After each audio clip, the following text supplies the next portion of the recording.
Hi friend. ఈ భూమి మీద మనం పుట్టినందుకు కొన్ని బాధ్యతలు ఉన్నాయి ఫ్రెండ్స్. ఈ కొందరికి తెలియదు. ప్రతి ఒక్క మనిషిని గౌరవించాలి, మనం ప్రతి ఒక్క మనిషిని ప్రేమించాలి. జీవరాశుల్లో కూడా మనం కొన్ని తింటున్నాము, అవి వదిలేస్తే ప్రతి ఒక్క జీవరాశుల్ని మనం ప్రేమించాలి, చెట్టులతో సహా. అప్పుడే మనకి కొన్ని రోజులు ఈ భూమి మీద స్థానం ఉంటుంది, చచ్చిపోయినాక మోక్షానికి చేరుతాం. ఇది కొందరికి తెలియదు.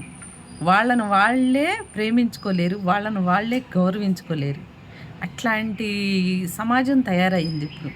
తల్లుల్ని పిల్లలు చంపటం, పిల్లల్ని తల్లులు చంపటం, భార్యాభర్తలు ఒకళ్ళనొకళ్ళు చంపుకోవటం, ఇవన్నీ ఎక్కువైనాయి. ఎందుకో తెలుసా? మన కోపం మనకే శత్రువు. ఓకే, మన వల్లనే దహించేస్తుంది. మొన్న చూశారు, ఒక ఆవిడ 2 పిల్లల్ని తీసుకొని ట్రైన్కి ఎదురెళ్ళింది. అవసరమా? ఏ పని చేసుకునైనా బతకగలరు కదా. శాంతం